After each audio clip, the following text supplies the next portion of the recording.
Easy people, welcome back to my channel at Big Steve MCFC. This is just a little reaction on the Southampton game the other day. Sorry, it's late. I tried to get it out earlier, but I've been mad busy, as you know, as you can see on the socials. But there's a lot of people panicking. There's a lot of people sending messages to me. Steve, we've let it slip. Liverpool's going to come back and all this nonsense. Listen, relax. At the end of the day, yeah. Did we want 3 points? Of course we did. Did we get beat? No. Did we play well? Hell yeah, we played well. We got a point. It happens. You look at the Arsenal game. We played absolutely terrible and won. We played absolutely brilliant. Dominated possession, shots, you know what I mean? Working the angles, the coming through the lines, attacking from deep, Kevin De Bruyne, you know what I mean? We played well, we just couldn't get through. So when you're in these title races and you're playing these games every couple of days, you've got to get something. For me, you've got to get something. And if you can get a point, it can prove a good point. You know what I mean? Southampton already took 2 points off us at home this season. They came there with a 4-2-2-2. They made it very difficult for us to break them down. And they did the same on Saturday. The game starts off. We get caught with a great goal. Kyle Walker-Peters cuts in, smashes it beyond Ederson. And I think it caught us a bit cold. I think it sort of put us on the back foot a little bit. So then you're thinking, right, okay, here we go. So then they've got something to cling on to now. As a team, Southampton are thinking, hold on a minute. We know we can frustrate Man City. We did it at the Etihad. But this time, we're 1-0 up. So if we frustrate them again, we're going to win 1-0. So that's their game plan then. Southampton have got the early goal. Nobody's fault, you know what I mean? Great goal, great finish. Ederson had no chance. Then they had something to hold on to. So City was huffing and puffing, you know what I mean? We were trying our best to break them down. Raheem Sterling missed an absolute sitter. I mean, there's no excuses for that kind of miss. The ball comes across, it's there on the plate. You can see where the goalkeeper is. He's sat down, smash it into the roof of the net. Bang, you've scored. Puts it straight at him, you know what I mean? So then you're starting to think the Man City mentality kicks in your head then, and you're thinking, is this going to be one of our days? Is this going to be one of them Man City days where you end up like Palace, where it all goes a bit mad? We're on a run of like 12 games, 12 wins. So you're thinking, you know, is it going to end here? But we kept going, you know what I mean? The possession stats were crazy. We were strong all over the park. I thought the kid up front for them who'd got on loan from Chelsea, that Brozier, was dangerous. Definitely think that kid knows where the net is. There's talk of Southampton signing him today for 25 plus. Be a great signing. I mean, Chelsea could probably do with him at the minute. You know what I mean? The kid knows where the net is. He causes a few problems. I think the centre-back for Southampton, Salisu, had a great game. Absolute great game. I do know about Salisu because I watched the documentary with R9 Ronaldo on DAZN, and his old team was the one that he bought, had Salisu, and he was highly thought of there.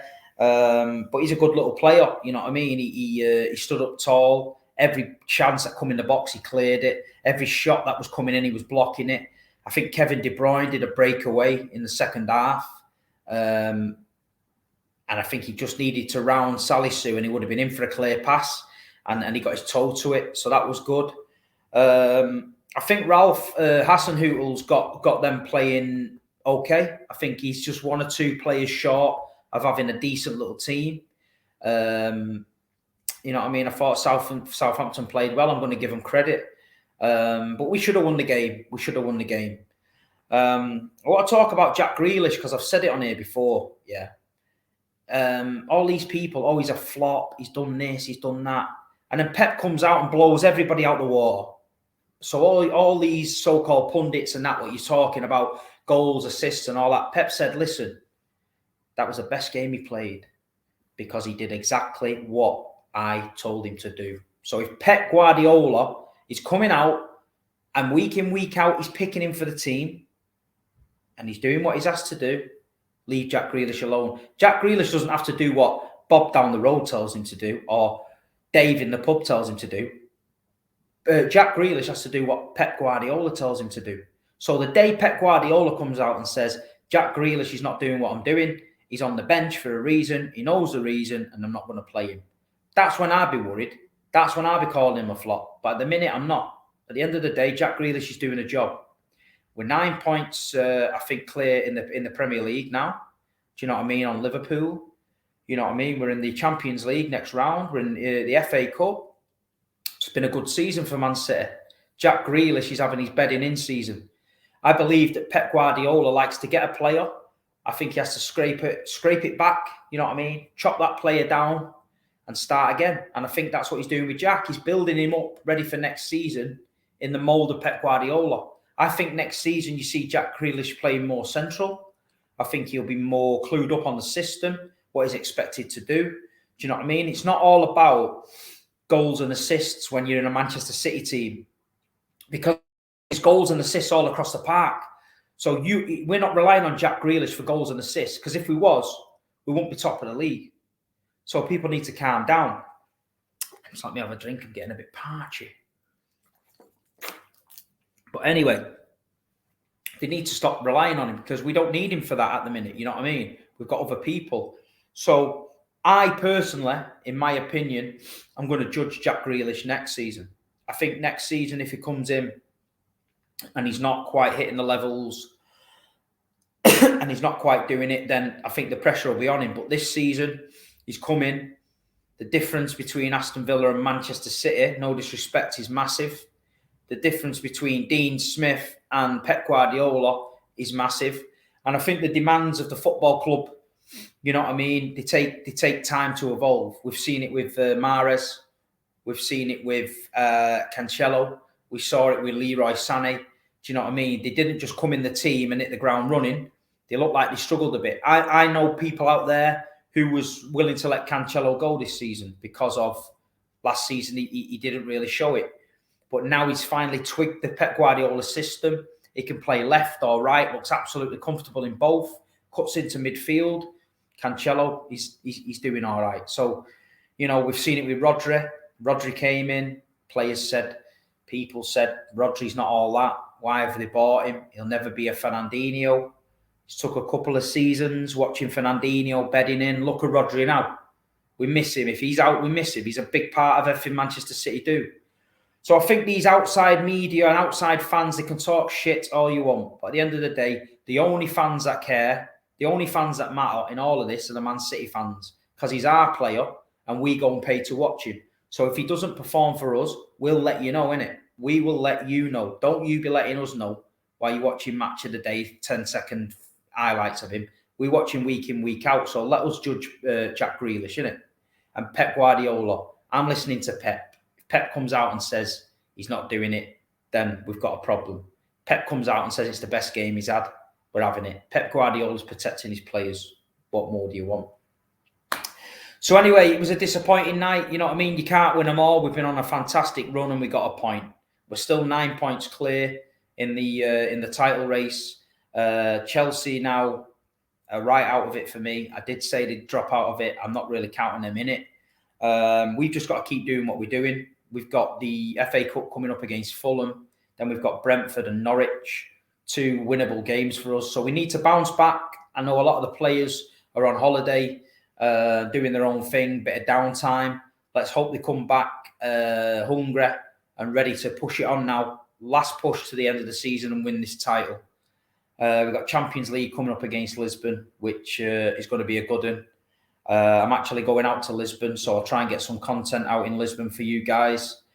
And yeah, that was just a quick one. I wanted to touch on it because people were saying, oh, you've not done a reaction since you drew. You know, like I'm hiding because we drew against Southampton. We're top of the league, man. 9 points. Calm down, innit? Just calm down. They've been waiting. Some people have been waiting for Man City to slip up so they can jump in your DM and say, You got beat, even though you're top of the league. It's crazy, man. It's crazy. But I wanted to say another thing.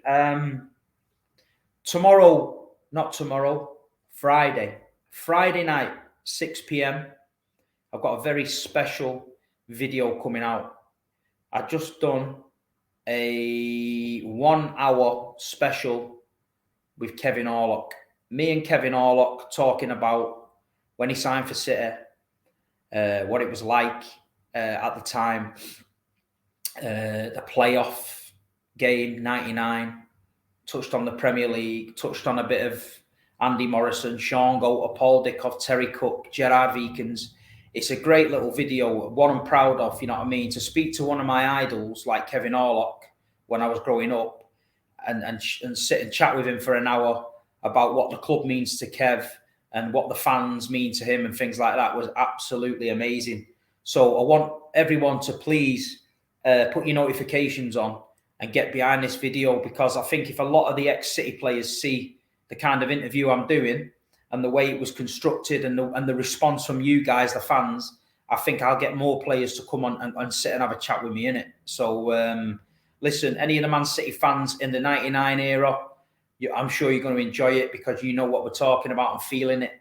Any of the younger supporters that want around in 99, make sure you tune in. Kevin Orlock tells you a lot about what it was like at the club, then how he felt about the club, and the club's touched him in a special way. And I think that comes across in the video. You'll see Kev talk about some funny stuff with Sean Goater. He'll be talking about when we got relegated against Stoke, playing in the Premier League, playing with the great Ali Benabia, Kevin Keegan, leaving Man City. It's all in this video. You know what I mean? We had a great chat, and I'm really proud of it. It's my first ever interview with a City player that I've done.